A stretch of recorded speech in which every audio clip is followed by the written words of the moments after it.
ayyaana kabaja irreechaa bara 2021 egaa irreecha keenya jedhamti yeroo Oromoon kunoo ayyaana irreechaa bara 2021 kabajachuu fi Ameerikaa kutaa Washington magaalaa Seattle Lake Washingtonitti wal geenyee jirra. Oromoon bakka jiruutii bahaa lixaa kaabaa kibbaatii kunoo asitti wal ga'ee ayyaana irreechaa kabajachaa jira. Kun immoo iyyuu nagaan dagannee miidiyaa Ookasti tamsaasa isaa kallattii guyyaa yaadannoo qabeessa kan ta'e guyyaa gaariitiin har'a tokko jedhee jalqabeera miidiyaa Ookast sagalee uummata isaaf sagalee ta'uudhaaf gara keessanitti tamsaasa jalqabeera. Amma immoo kunoo kallattiin gara keessanitti dabarsaa jirra. Kunoo uummanni Oromoo kunoo asitti wal gahee jira. Amma immoo iyyuu kallattii uummaanii gara achitti sin deebisaa. Baga geessanii baga guyyaa ayyaana kabaja irreechaatiin sin gahee. Oromoonii egaa waaqa waaqeffataa waaqa isaa isa bacaqii gannaa keessaatii dabaastee booqaa birraatiin nageessee jedhee yeroo asheetiin daraaree birraan bari'ee lagdi hir'isee wal arguun yeroo dhufutti Oromoon immoo walitti gahee malkaatti wal gahee ayyaana isaa irreeffatee immoo waaqa isaa immoo galateeffata. Waaqa har'aan nu geessee waaqa dukkana sanan dumaa nu baastee nu ceesistee birraa nu bareessistee yaa waaqayyoo galata kee jedhee galateeffata. Kunoo gara simatti sin deebisaa. Uummanni Oromoo achitti wal ga'ee jira. Nu hordofaa. Shandadaka shandandeenye akka waaqa har'a geenye abbaa jaanoo yoo dhageesse yaa volkaanoo yeroon geesse.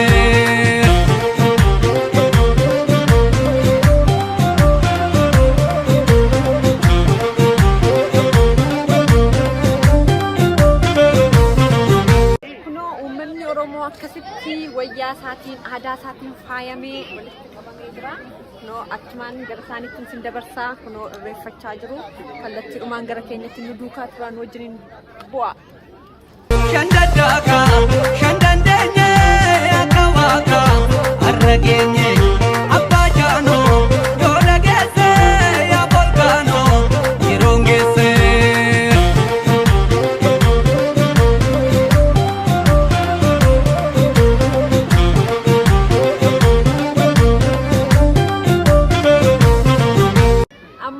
Garasmaanii namoota tokko ofitti waamnee waa'ee ayyaana kabaja irreechaa maal akka ta'e irreechi isaanii fi akkamitti immoo akka isaan kabajatanii hin gaafannaa. Nu wajjiniin tura ammas turtii keenya affeerraa keenya nu wajjiniin tura.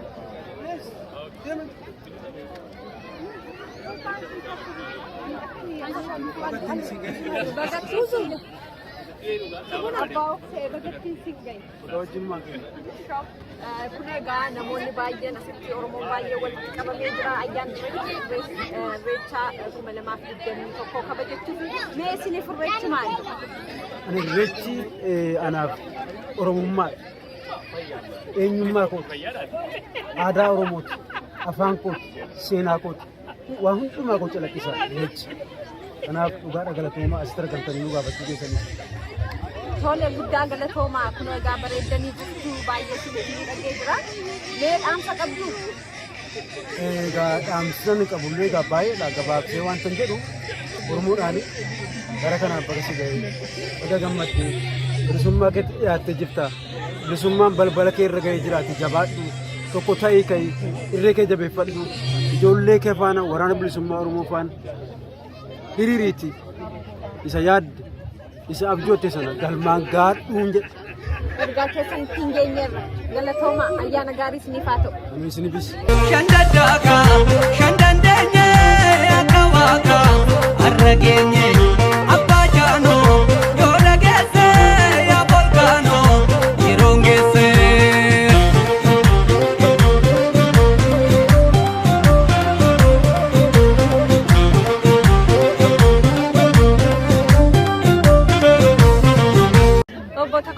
Irreechi isiniif maali? Irreechi maalummaa kooti anadha jechuudha Oromoo jechuudha. Tole ayyaana irreechaa kana uummanni baay'een kabajachaa jira. Akkamitti akka isaan kabajatan immoo iyyuu dhaamsa dabarsisu. Irreechi iddoo tokkummaa fi iddoo maalummaan itti mul'atudha. Iddoo eenyummaan itti dhufudha. Iddoo aadaan badee deebi'ee itti dhaabbatudha. iddoo sabni quuqama isaatti ibsatudha. Iddoo jaalala isaa tokkummaa isaatti ibsatudha. Kana hundumaa walitti qabee Waaqayyoof immoo iddootti galata laatudha. Ayyaana Irreechaa jechuun ganna firri walirraa citee saawwi gamaa gamanatti ce'ee marga dheeduu dadhabee horiitoon bishaanii darbee ce'umsa birraa abaaboon daraaree midhaan qe'ee biraatii asheetiin qaqqabee yeroo quufaa Waaqayyoo ganna ulfaataa dukkana keessaa gara ifaatti nu baasee jechuudha. Hiika karaa adda biraatiin immoo akkanatti. Guddaa galatoomaa. Egaa biyyaas ayyaana irreechaa har'a kabajachaa turanii akkamitti argitanii dhaamsa moo yoo qabaattanii warra biyya jiranii fi isin kunoo Ameerikaa keessatti laga ceetanii Waashingtan magaalaa Siyaatilitti kabajachaa jirtu. Warra Oromiyaa keessatti kaleessa magaalaa Finfinneetti hora Finfinneetti kabajataniiru. Isa booddee immoo hora Arsadeetti Bishooftutti kabajataniiru. Ergaa maalii qabdu warra biyya jiraniif? Isaanuu ibsatan kaaniin itti maniru abaluu jedhanii maqaama otoo irra dibaana qiini fuulatti ifa duratti ifa baasanii isatti mani. Yaa abaluu yaa rigaa kasalaa jedhanii nusa kaaniin. Yaa kaaniin immoo oromummaa keessirraa mul'eerra jedhanii. Isa kaaniin immoo ilma abbaa gadaa miti ati ilma gaddaati jechaa jiru. Ilma gaddaa, ilma du'a ga'uu, ilma boo'ichaa jechuudha. So ayyaanni inni biyyaa ergaa cimaa qabatee dabballeen piippii oppidiyoo isa kaleessa birrii miliyeenaan itti dhangalaaftee uummata birriidhaan waan bitatte isheetti fakkaateef ergaa guddaa dabarseera. Oromoon biyya isaan birmadoomsanne malee ofii isaa walabummaa isaa guutummaatti hin arganne malee Oromoon sammuudhaan walaboomeera. Oromoon ofii isaa bilisoomeera. Kana ergaan akkasii tokkummaan Oromootti mul'atee aadaan Oromootti calaqqisee kan kabajaman biyyatti inni hora Finfinnees inni hora Arsadiisi. Egaa mootummaan piippii oppidiyoo waan isheen hin yaanne waan achitti raawwateef uummata keenya geejjibarraa kutuudhaan silkiif neetwoorkiirraa kutuudhaan dukkana keessatti qoofaa turte. Uummanni garuu sana cabsee miilla isaatiin amma kiiloomeetirii 20 deemee ayyaana isaarraa ayyaaneffateera, ergaa isaa dabarfateera. Kunis immoo hamman isaanii nuu ga'uudhaa baatus asitti uummati jiru walitti yaa'ee isa biyyaas yaadachaa addanaas immoo gammachuudhaan tokkummaa isaa ibsatee aadaa isaa ibsachaa waliin kabajachaa jirra. Waaqayyo kana nuu ga'eef immoo galata ibsachaa jirra jechuudha. Guddaa galatoomaa ayyaana gaarii galatoomaa ayyaana gaarii. Ammas namoota irra deemnee gaafanna irreechi maal akka isaaniif ta'e, irreechi Oromoof maal akka ta'e, namoonni baay'een eenyummaa isaanii, irreechi aadaa isaanii, waaqeffannaa isa guyyaa Waaqayyootiin itti galateeffatanii ta'uu isaanitti maa jiru. Yoo jirin turaa ammas namoota irra deemnee waa'ee irreechaa gaafannee gara keessanitti kallattiin dabarsina. Galatooma. Shandaddaaka shandandeenye akka waaqa har'a geenye abbaa jaanoo yoo dhageesse yaa volkaanoo yeroon geesse.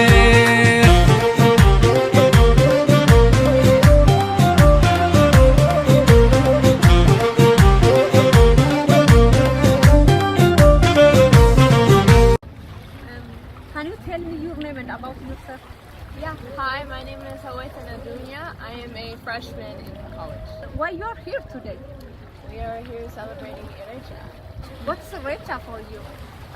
It's a nice time to get to see everybody, especially because the pandemic and everything. It's been a while since I've gotten to see a lot of members of the Oromo community, and since I've been to church in person, so it's nice to be back and see all these familiar faces from a while ago and connect with all the kids too.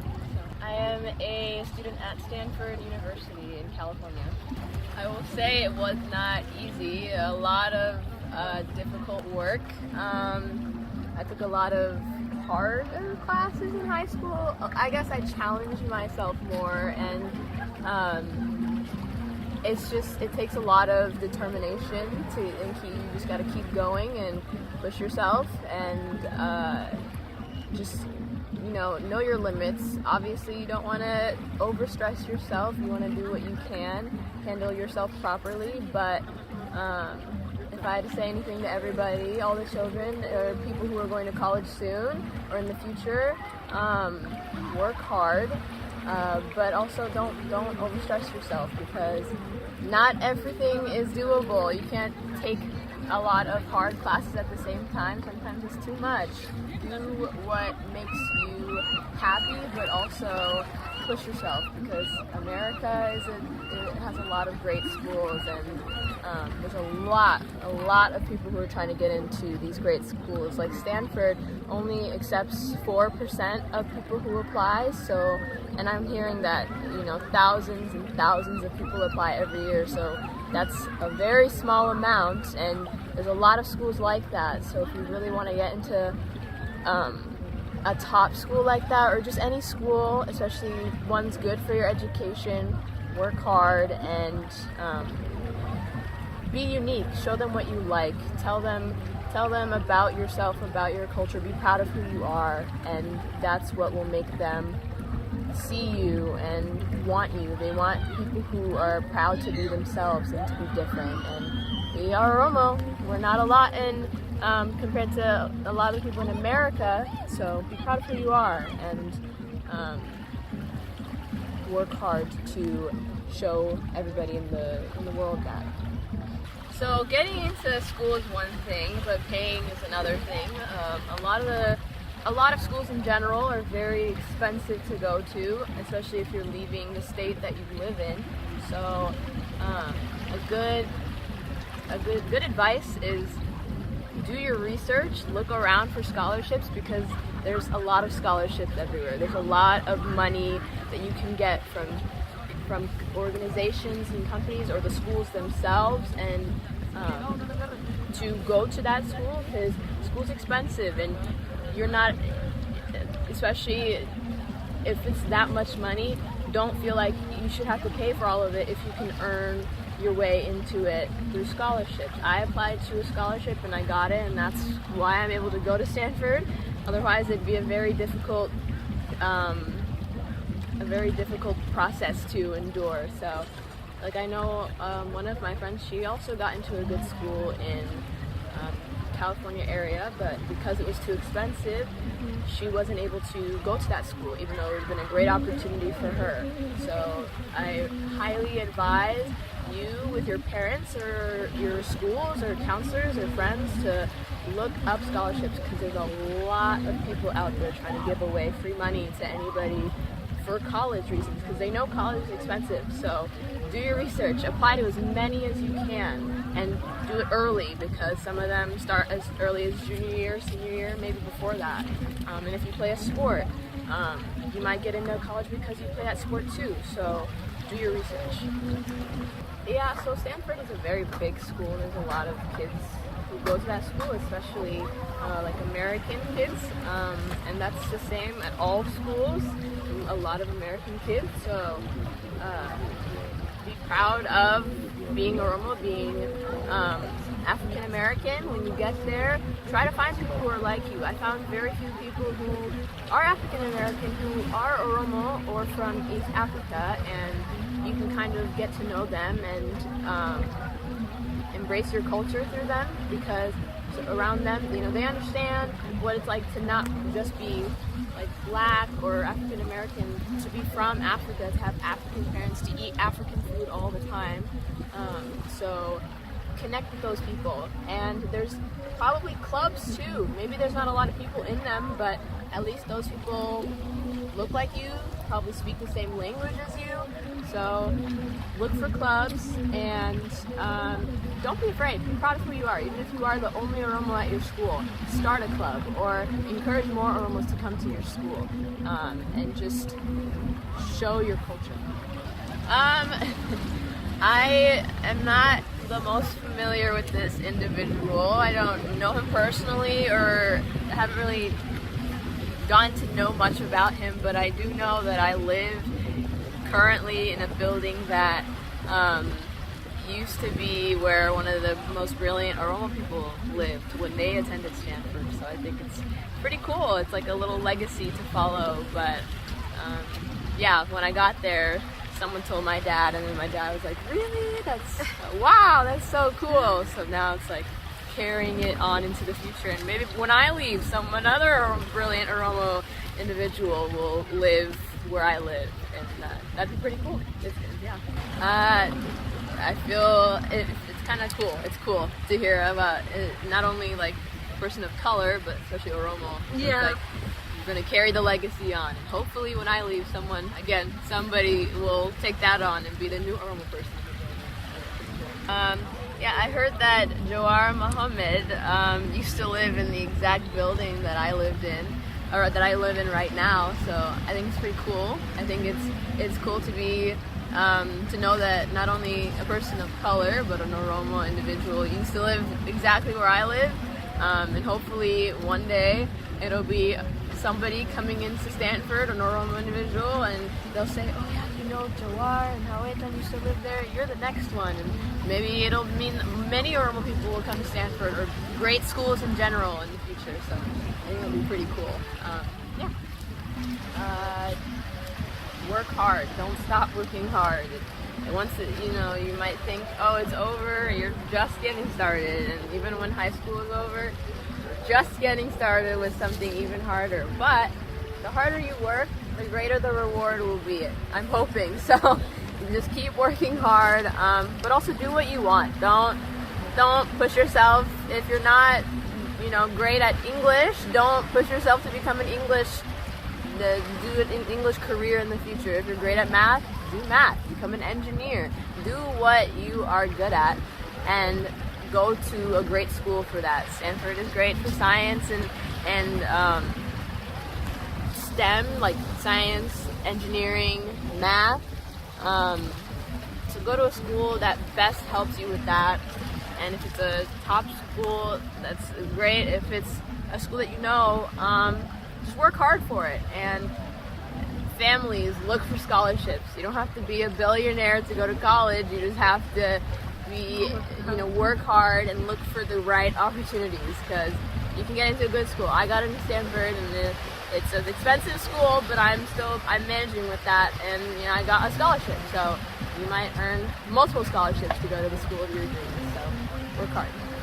I am undecided right now. I'm good at math, so maybe engineering, but I also for a while I've been interested in law, so somewhere either law, engineering, something like that. But yeah.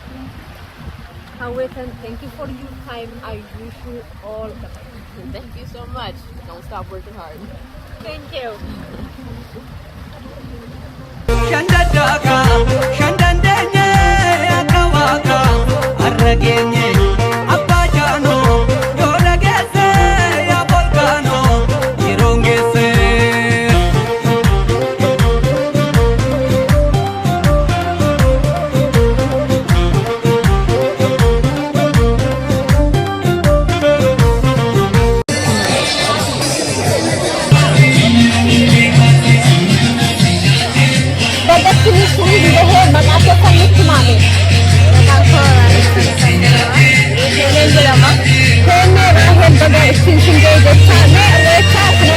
bareedanii faayamtanii jirtu akkam irratti akkamitti kabajaa jirtu baay'ee nutti tola haala miidhagaa uffatanii dhagaafanii ayyaaneffataa irraa bareechanii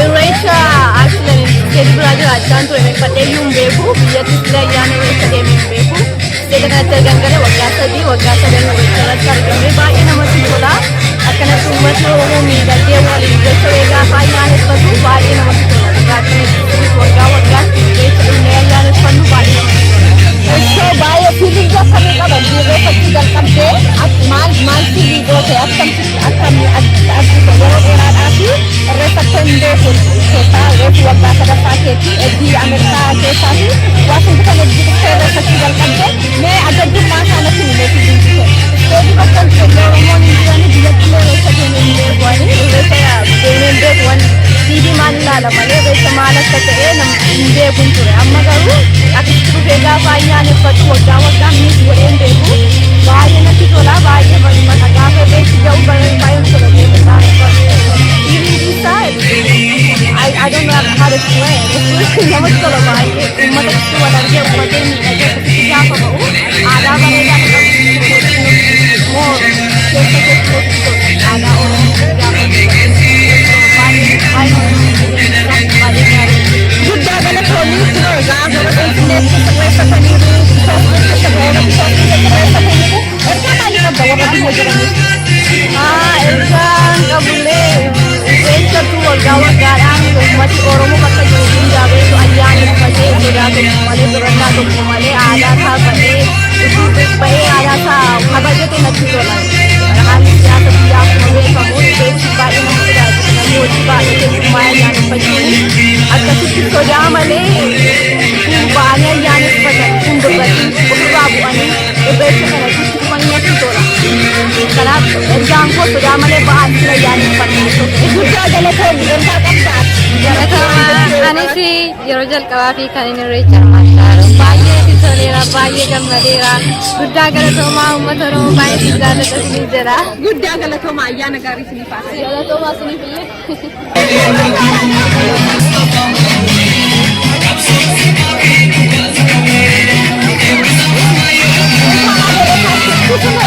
Jared Barallo.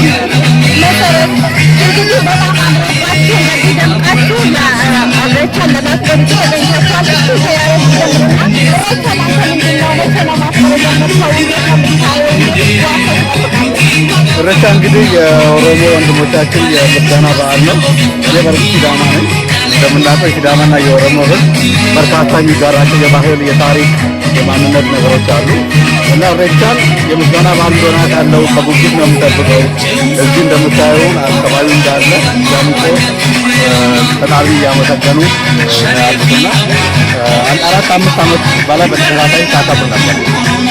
በጣም እናመሰግናለን። እንግዲህ እንዳልከው ኦሮሞና ሲዳማ አንድ ናቸው፣ እህቶች ናቸው እና ብዙ የምንጋራ ነገሮች ብዙ የሚጋሩ ነገሮች አሉና አንተም እዚህ ተገኝተህ እንደዚህ አምሮብኝ የሬሳ በዓል በማክበር በጣም የሚገርም ስሜት አለና እንዴት ነው በልጆች የምታስተምረው? እሷ ደግሞ ኦሮሞና እንዴት አድርጋችሁ ነው የምታስተምሯቸው ሁለቱንም ባህል አንድ ላይ? ልጆቻችንን አምናም አቻምናም ይዘን መተናል። ዛሬ እንዳጋጣሚ አልመጡም። ልጆችን እንግዲህ አብረው እንዲሳተፉ በማድረግ እዚህ ከሚመጡ ልጆች ጋር እያዩ እንዲያድጉ በማድረግ በዓሉን እንዲለምዱ የሚታረጉ በዛ ረገድ ያውቃሉ፣ ከሞላ ጎደል ነገር ያውቃሉ፣ ይመጣሉ። ዛሬ እንዳጋጣሚ ስላልመጡ ነው እና ሁሌ ይሳተፋሉ። በጣም አመሰግናለሁ። ለዚህ እስኪ የምትጨምሪበት ካለ? ኦኬ እንግዲህ ኢሬቻ የምስጋና በዓል ነው። ጀስት ላይክ ቴንክስጊቪንግ እንደምንለው እግዚአብሔር አምላካችን አምናን አሳልፎ ዘንድሮ ደግሞ ወደ ተሻለው ብርሃን ከክረምት ወደ ብርሃን ያለፍንበት ጊዜ ነውና በባህሉ ብዙ ነገር ተፈጥሯዊ ነገር ይወዳልና በዛ መሰረት ተፈጥሮ ከጭቃ ወደ ብርሃን እና ወደ ተሻለ አየርና ሙቀት ፀሐያማ ስላለፈ እግዚአብሔርን የሚያመሰግንበት በተለይ ደግሞ የኦሮሞ ሕዝብ በጣም ግሩምና ተፈጥሯዊ የሆነ ብዙ ነገሮች አሉትና እግዚአብሔር ደግሞ ያንን ስለሰጠን የሚያመሰግንበት ለሆኑ ኢትዮጵያን የሚነግርበት ተፈጥሮን ስለሰጠን የምናመሰግንበትና ትላልቆች ደግሞ ሽማግሌዎች አባገዳዎች መርቀው ለሚመጣው ዓመት የምንዘጋጅበት ጥሩ ጊዜ ነው። በዛ ላይ ደግሞ የኦሮሞ ሕዝብ በኢሬቻ ላይ በዓሉን የሚያሳይበት ከለርፉል የሆነ ዳይቨርሲቲያችንን የምናሳይበት በዓል ነው። ለዛም ነው እኛ በዓመት ጠብቀን ልብሳችንን እንደዚህ አምረን አድርገን ቀድመን ተዘጋጅተን እንመጣለን። በጣም ነው የምወደው። በጣም እናመሰግናለን። መልካም በዓል ይሁንላችሁ። በገቲ ሽንዶ በዶሉማኑ ንንዶ akkamitti kabajachaa jirta? baay'ee sitti bareedee jira. ayyaana irreechaa kana akkamitti hojjaa jirta? isiif irreechi maali? irreechi keessuun eenyummaa kooti. asitti dhufee nama koo fira koo uummata koo bakkeetti argadhuudha. irreechi waan guddaadha. ishoo egaa kunoo biyyattis kabajataniiru kabajachaa jirtaa biyya alaatti warra biyya jiraniifi warra biyya kana ta'aniifi hojii ayyaana irreechaa waliin isaan beekneefi ergaa maalii qabda? ergaan kiyya bagatti kuni ayyaana guddaa kennaa ayyaana thanksgiving kennaa kanaafuu baga nuuf waliin ga'ee baga nagaan geessanii baga dhibee kanarraa hubeegaa jedha kanuma jedha. Guddaa galatoomii ayyaana gaarii taatanii ulfaata. Egaa kunoo akkuma argitanii abdii irreeffatanii booddee dheeroof qarreen achitti walitti qabanii dhiichaa jiru. Dhiicha isaaniitti hin dabarsinaa gara sirbaatti isaaniitti hin dabarsaa fi wajjin hin bu'aa mallee.